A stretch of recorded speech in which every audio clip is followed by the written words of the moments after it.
En el programa de hoy, Fundación Pontificia Ayuda a la Iglesia Necesitada está preocupada por aumento de crímenes contra sacerdotes y religiosos.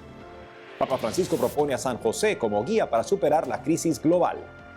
Vaticano dedicará la Jornada Mundial de la Paz 2022 a la educación, trabajo y diálogo.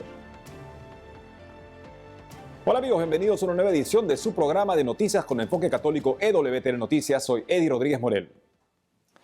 Y les contamos que la Fundación Pontificia Ayuda a la Iglesia Necesitada expresó su preocupación por el peligro que corren sacerdotes, religiosos y misioneros laicos en muchas partes del mundo. Conozcamos los detalles.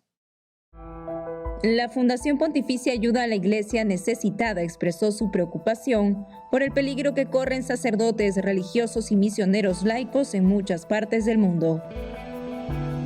Así lo informaron en un comunicado publicado hace poco, donde escribieron que en lo que va de 2021, al menos 17 de ellos han sido asesinados y 20 secuestrados. Asimismo, en el documento explicaron que ser sacerdote o religioso no te hace inmune a la violencia. Según la Fundación Pontificia, los miembros del clero son atacados en sus propias casas y en las iglesias, así como en la calle o saliendo de un banco, caminando o viajando en un vehículo. En esta línea, Ayuda a la Iglesia Necesitada precisó que está especialmente alarmada por la situación en Nigeria, país donde se han producido 2 asesinatos y 7 secuestros, y en el que las circunstancias de los ataques varían. Otro país que preocupa es México, donde al menos 3 sacerdotes y un catequista han sido asesinados en incidentes separados. En este contexto, del 17 al 24 de noviembre, Ayuda a la Iglesia Necesitada organiza la Red Week o Semana Roja. Durante estos días, cientos de catedrales, iglesias, monumentos y edificios públicos de todo el mundo estarán iluminados de rojo, como parte de una campaña internacional dirigida a concienciar sobre la persecución contra los cristianos y de la necesidad de libertad religiosa.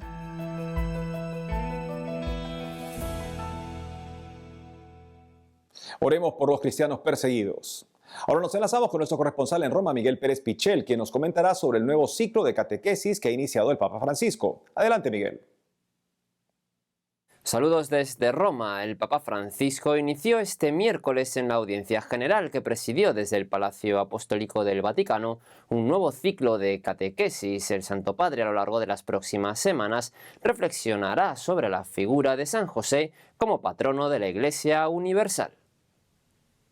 El Papa Francisco inició este miércoles en la audiencia general celebrada en el Vaticano un nuevo ciclo de catequesis centrado en la figura de San José como patrono de la Iglesia Universal. El Santo Padre en su catequesis destacó a San José como guía para superar la crisis global que padece el mundo de hoy desde diferentes frentes. Hoy comenzamos un nuevo ciclo de catequesis. Terminamos la catequesis sobre la carta a los Gálatas. Ahora las referidas a San José. Estamos viviendo un año especialmente dedicado a él con motivo del 150 aniversario de su proclamación como patrono de la Iglesia Universal. En la carta apostólica Patris Corde recogí algunas reflexiones sobre él.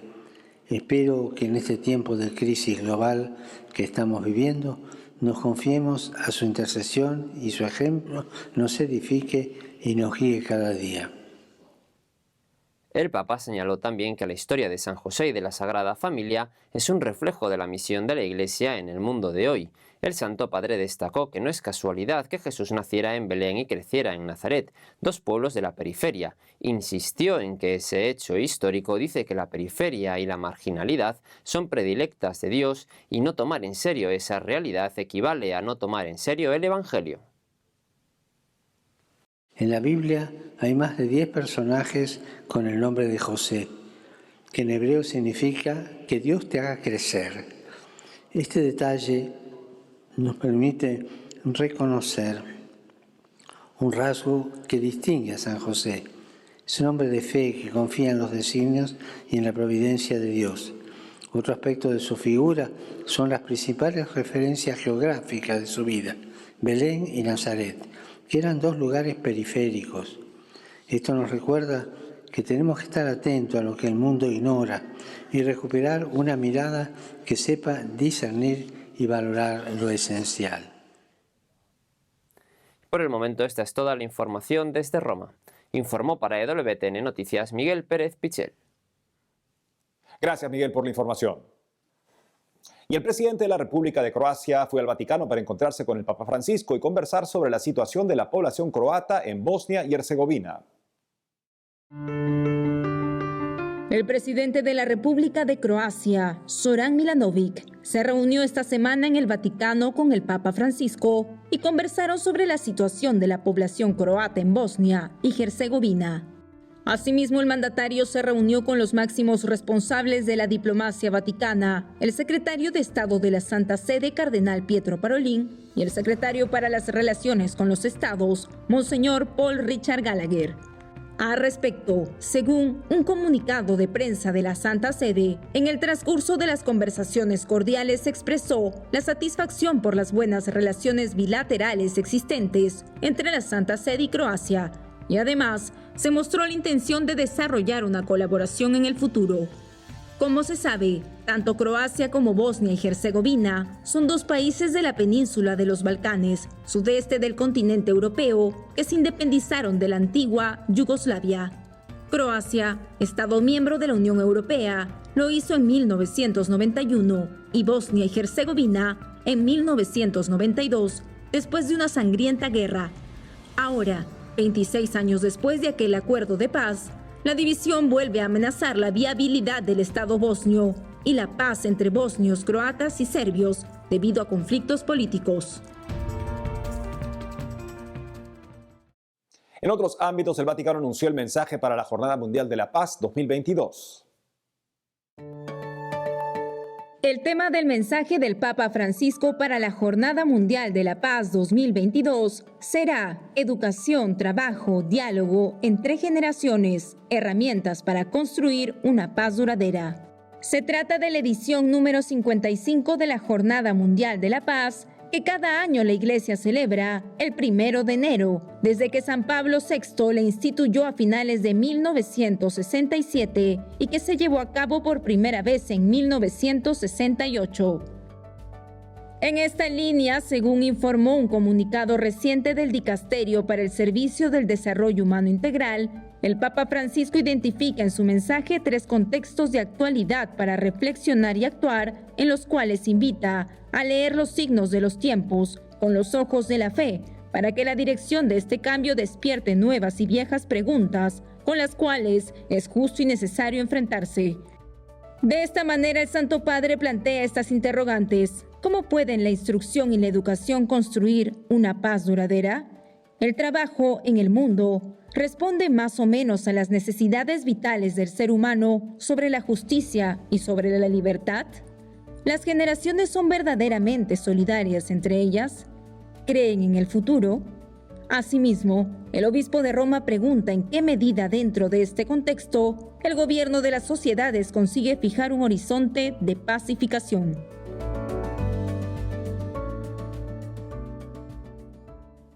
En otras informaciones les contamos que fue publicado un libro sobre Balduino de Bélgica, el rey católico que se opuso al aborto en 1990. Veamos los detalles.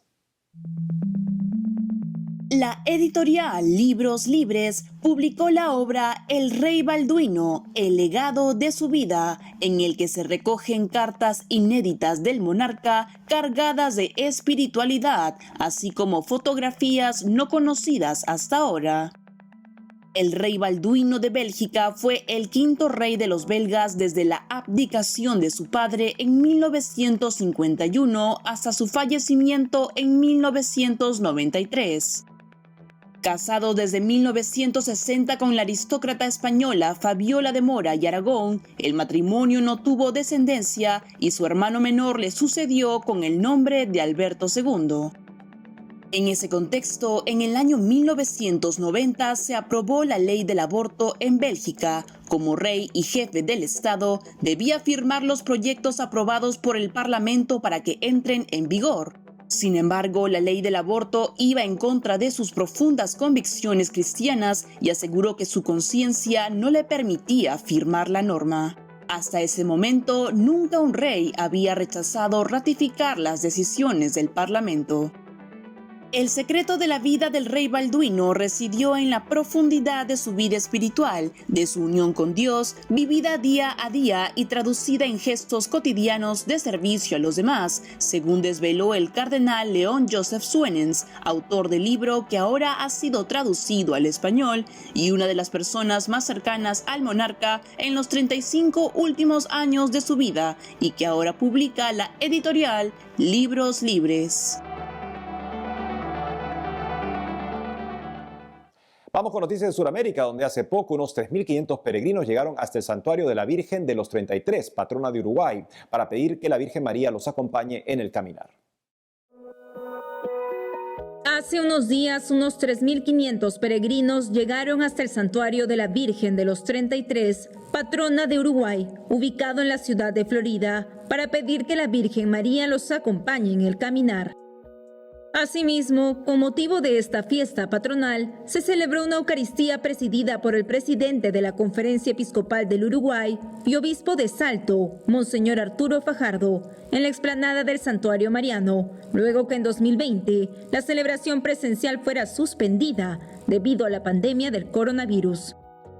En su homilía, Monseñor Fajardo recordó que la Virgen María se puso en camino y hoy nos invita a hacer camino. Hasta su casa llegamos y queremos que nos regale su mirada y su ternura, expresó. El prelado dijo también que en la pequeña imagen mariana de origen guaraní se funden la fe, la historia y la cultura de su pueblo. ¿Cuántas veces esta pequeña imagen ha viajado acompañando a nuestros gauchos a las aparcerías, el mate, la gauchada, la patria vieja y sus tradiciones?, indicó. Además señaló que en este momento de la historia dijeron nuevamente a la Virgen: ven con nosotros a caminar, ayúdanos a llevar a otros el gozo y la alegría del Evangelio. A su vez, el presidente del Episcopado uruguayo alentó a orar por los frutos del sínodo de la sinodalidad e invitó a caminar juntos. Después de la misa y el almuerzo, comenzó la procesión con la imagen de la Virgen de los 33 desde el Prado hacia el Santuario Mariano.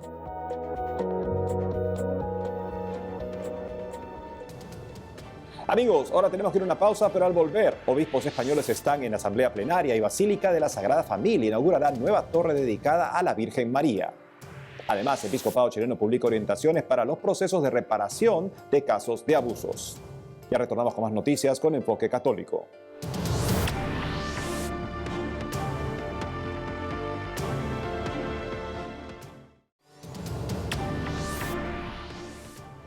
Bienvenidos nuevamente al programa. Y nos enlazamos rápidamente con Blanca Ruiz, quien se encuentra en España con información de la Asamblea de los Obispos y de la nueva torre dedicada a la Virgen María que se inaugurará en la Basílica de la Sagrada Familia. Hola amigos, les saludo desde España, desde donde les traigo las últimas noticias. Hoy comenzamos con la celebración de la Asamblea Plenaria de la Conferencia Episcopal Española que está teniendo lugar del 15 al 19 de noviembre. En el discurso de inauguración, el cardenal Juan José Ormella, presidente de la Conferencia Episcopal Española y arzobispo de Barcelona, pidió perdón por las faltas de testimonio e incoherencias que han contribuido a la desafección, a la falta de confianza en la jerarquía en la propia Iglesia. Por eso el presidente de la Conferencia Episcopal pidió perdón, porque con las faltas de testimonio e incoherencias y por las divisiones y falta de pasión evangelizadora, en no pocas ocasiones contribuimos, no sin escándalo, a la desafección y a la falta de confianza. En ese sentido, el cardenal Omella aseguró que la Iglesia, a pesar de su pequeñez y miseria, se reconoce enviada por el Señor a anunciar la buena nueva a sus contemporáneos. Somos testigos de Jesucristo en la sociedad española del siglo XXI, aseguró. Además, el cardenal Omella, como presidente de la Conferencia Episcopal Española, manifestó su cercanía de la Iglesia de España con el obispo de Tenerife, Monseñor Bernardo Álvarez Afonso, y con todos los habitantes de la isla de La Palma, afectada por la erupción del volcán de Cumbre Vieja desde el pasado mes de septiembre. Esta Asamblea Plenaria de los Obispos de España se clausurará el próximo viernes 19 de noviembre en la ciudad de Santiago de Compostela, donde los obispos de España acudirán como unos peregrinos más en este Año Santo compostelano, y también pedirán al apóstol que interceda por nosotros y a la Virgen Peregrina que nos proteja.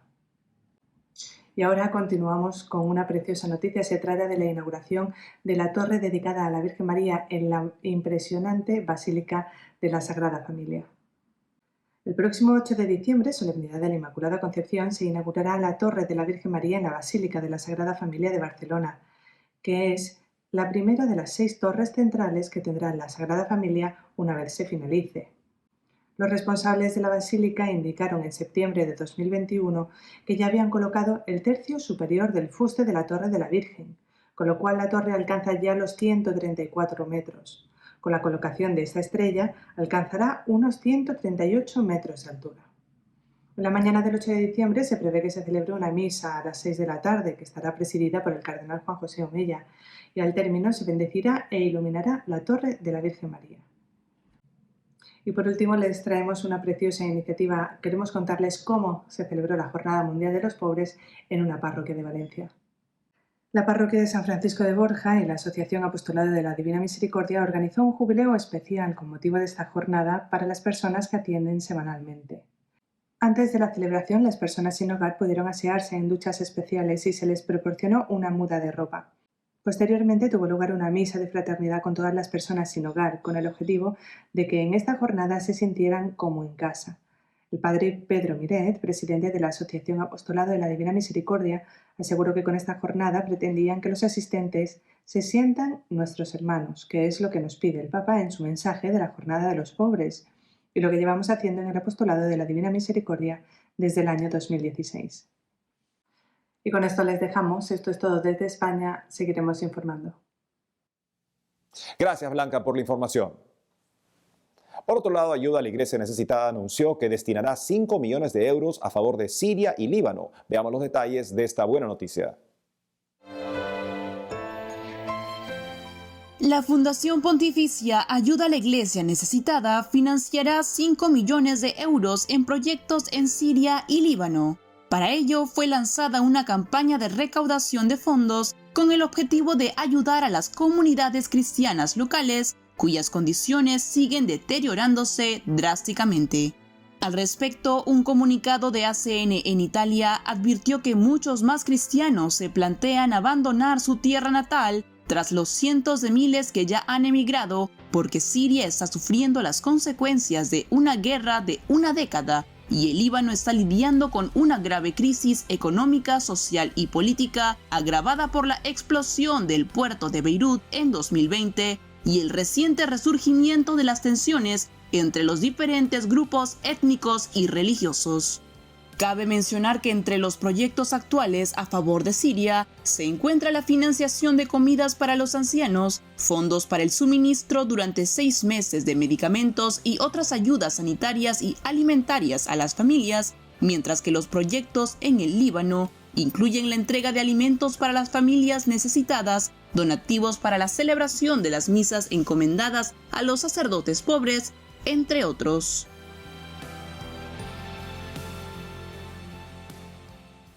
Siguiendo con más informaciones, la Conferencia Episcopal de Chile publicó hace unos días un documento que propone a las autoridades eclesiales herramientas para transitar hacia procesos de reparación de quienes han sufrido abusos. Para darnos más detalles sobre este tema está conectado con nosotros Monseñor Sergio Pérez de Arce, obispo de la diócesis chilena de Chillán. Monseñor Pérez, bienvenido a WTN Noticias. Un saludo cordial a todos. Monseñor, cuéntenos en principio cómo ha sido posible desarrollar este documento sobre orientaciones para los procesos de reparación de casos de abusos. Creo que es importante tener en cuenta que en Chile venimos trabajando todos estos temas relacionados con la prevención y una cultura del cuidado desde el 2011. Ahí empezamos a constituir el Consejo Nacional de Prevención y a tener un montón de medidas relacionadas con la prevención. Y ahora hemos llegado a este documento de reparación. Se creó una comisión ad hoc compuesta por sacerdotes, pero también por profesionales del área de las ciencias humanas y también algunas víctimas sobrevivientes que nos han ayudado a tener este documento con orientaciones para las autoridades eclesiásticas, para obispos superiores, que puedan abordar los procesos de reparación de los sobrevivientes. En ese sentido, ¿podría comentarnos cuáles son los puntos más relevantes que abordan en el documento para crear una cultura de protección y reparación sobre casos de abusos que se den en Chile? Yo creo que lo importante es que asumimos una responsabilidad pastoral de acompañar y de ayudar a cuidar a nuestros hermanos que han sufrido estos abusos. Luego también hay una fundamentación en algunos principios, como el respeto de la dignidad humana de cada persona, la exigencia evangélica de cuidar de los hermanos, y también algunos principios relacionados con el ámbito de los derechos humanos y del derecho civil, que nos ayudan a enfrentar estos temas. Y medidas que van en relación a la víctima que ha sufrido el abuso, medidas en relación a la familia de la víctima, medidas para la comunidad eclesial y medidas también que ayudan a crear una cultura de la prevención, una cultura institucional que ayude a crear y permitir que estos hechos nunca más se repitan. En ese sentido, es un documento que apunta más allá de la pura persona del sobreviviente, porque se trata también de convertir nuestras estructuras para que estos hechos no vuelvan a repetirse. Monseñor, y en este contexto, ¿cuáles son los protocolos que realizarán desde la Iglesia en Chile para acompañar a las víctimas de algún caso de abuso?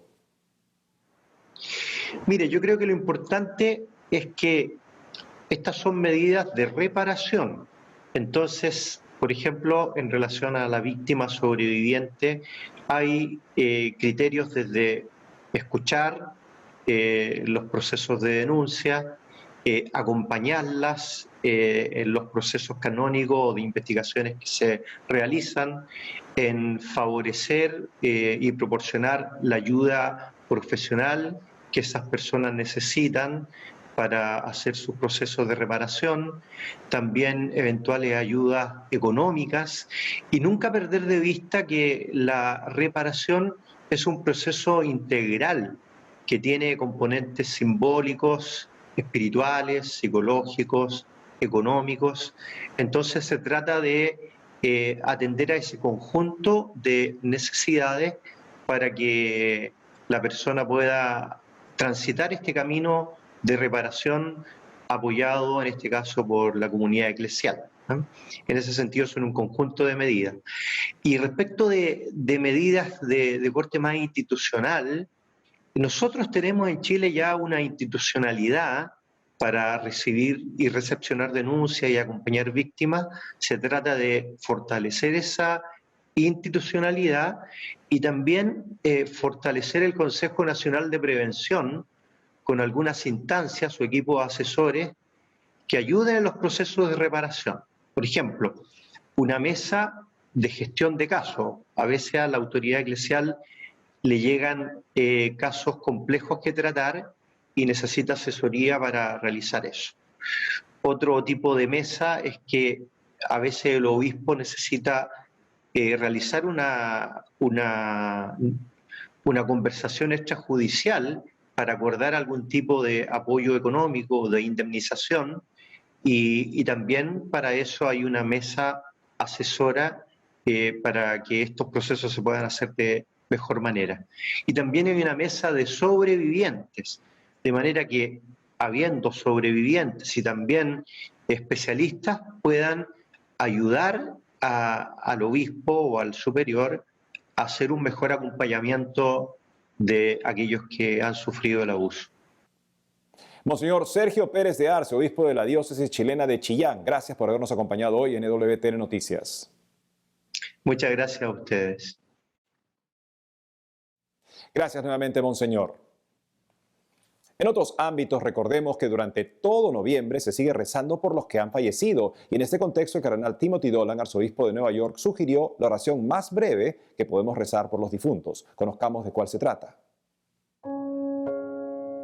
El arzobispo de Nueva York, en Estados Unidos, cardenal Timothy Dolan, recordó la oración más breve que los fieles pueden rezar por sus seres queridos difuntos en este mes de noviembre, cuando la Iglesia recuerda especialmente a los que han fallecido.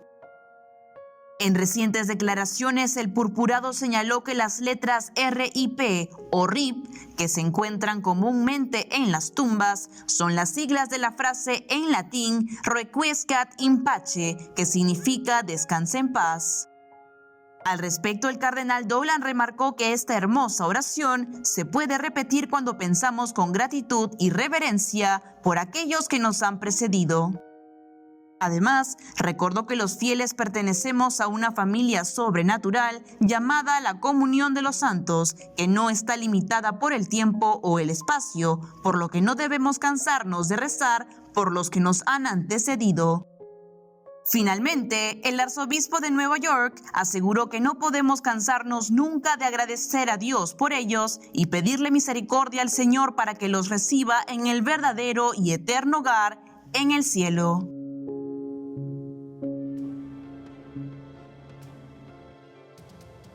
Y es todo por hoy. Gracias por haber estado con nosotros. Saben que pueden seguirnos también en las redes sociales y de lunes a viernes a las 12 del mediodía hora de Miami por Radio Católica Mundial en su programa Más que Noticias. Hasta entonces.